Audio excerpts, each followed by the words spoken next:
राधे राधे। आप सभी को पुत्रदा एकादशी की हार्दिक शुभकामनाएं।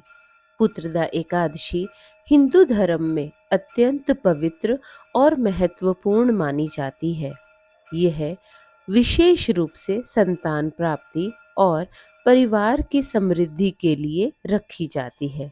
श्रावण और पौष माह में आने वाली इस एकादशी का उल्लेख शास्त्रों में मिलता है। इसे पुत्र देने वाली एकादशी के रूप में जाना जाता है। व्रत रखने वाले भक्तों को भगवान विष्णु की कृपा से सुख, शांति और इच्छित फल की प्राप्ति होती है। पुत्रदा एकादशी का बड़ा महत्व है। यह व्रत उन दंपतियों के लिए विशेष रूप से फलदायी है जो संतान सुख की इच्छा रखते हैं। शास्त्रों के अनुसार इस व्रत से वर्तमान और पूर्व जन्म के पाप समाप्त होते हैं। इस व्रत को करने से अग्नि अष्टोम यज्ञ का फल मिलता है एवं भगवान विष्णु अपने भक्तों की सभी मनोकामनाएं पूरी करते हैं।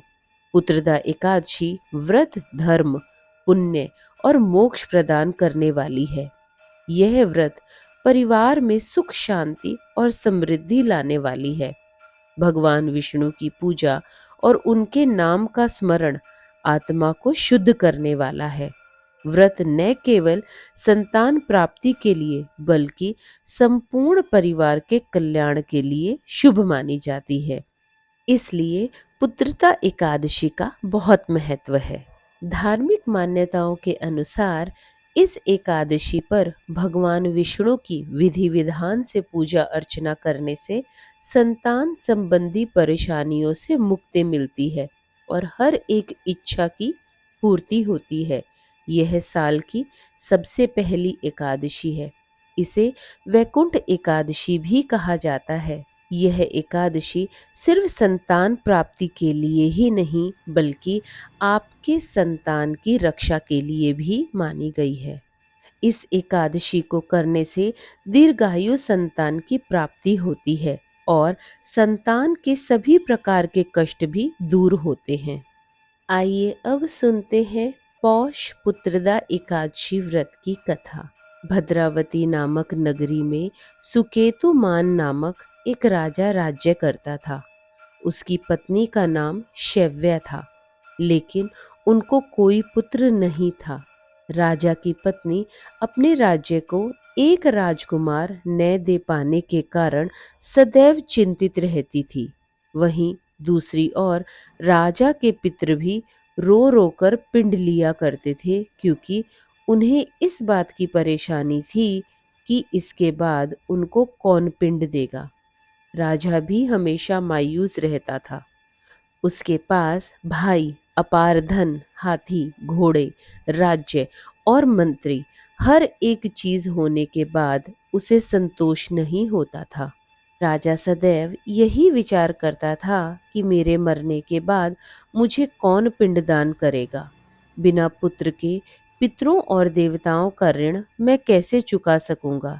जिस घर में पुत्र न हो उस घर में सदैव अंधेरा ही रहता है। जिस मनुष्य ने पुत्र का मुख देखा है वह धन्य है। उसको इस लोक में यश और परलोक में शांति मिलती है, अर्थात उनके दोनों लोक सुधर जाते हैं। इस तरह के विचार राजा के दिमाग में हर समय घूमते रहते थे। पूर्व जन्म के कर्म से ही इस जन्म में पुत्र, धन आदि प्राप्त होता है। राजा इसी प्रकार रात दिन चिंता में लगा रहता था। राजा चिंतित होकर पुत्र प्राप्ति के लिए हर एक प्रयास करने लगा। एक दिन वह अपने नगर में एक खूबसूरत सरोवर के पास पहुंचा, जहां पर कुछ ऋषि मुनि मौजूद थे। वहां पहुंचकर राजा ने उन्हें प्रणाम किया। चिंतित और मायूस राजा देखकर ऋषि मुनियों ने कहा, हे राजन, हम तुमसे अत्यंत प्रसन्न हैं। तुम्हारी क्या इच्छा है सो कहो। इस बात पर राजा ने ऋषि से पूछा, महाराज आप कौन हैं और किस लिए यहाँ पर आए हैं। इस प्रश्न पर मुनि कहने लगे, हे राजन, आज संतान देने वाली पुत्रदा एकादशी है। हम लोग विश्वदेव हैं। और इस सरोवर में स्नान करने के लिए आए हैं। यह सुनकर राजा कहने लगे, महाराज, मेरे भी कोई संतान नहीं है। यदि आप मुझ पर प्रसन्न हैं तो मुझे एक पुत्र का वरदान दीजिए। मुनि कहने लगे, हे राजन, आज पुत्रदा एकादशी है, आप अवश्य ही इस व्रत को करें। भगवान विष्णु की कृपा से आपके घर में अवश्य ही एक पुत्र होगा। मुनि के वचन सुनकर राजा ने उसी दिन एकादशी व्रत किया और द्वादशी को उसका पारण किया। इसके पश्चात मुनियों को प्रणाम करके महल वापस आ गया। कुछ दिन बीतने के बाद रानी ने गर्भ धारण किया और 9 महीने के पश्चात उन्हें एक पुत्र की प्राप्ति हुई। वह राजकुमार अत्यंत शूरवीर, यशस्वी और प्रजापालक हुआ। इसलिए हम सभी को एकादशी उपवास धारण करने का प्रयास करना चाहिए। एकादशी के दिन हमें चावल या चावल से बनी हुई कोई भी चीज़ नहीं पानी चाहिए और ना ही ईश्वर को उसका भोग लगाना चाहिए। साथ ही हम सभी को जो एकादशी उपवासी रहते हैं उन्हें पारण जरूर करना चाहिए। पारण करने से ही आपका व्रत संपूर्ण होता है। पारण के समय आप श्री हरि महाविष्णु को खीर या खिचड़ी का भोग लगा सकते हैं। आप सभी को एक बार फिर पुत्रदा एकादशी की हार्दिक शुभकामनाएं। श्री राधे।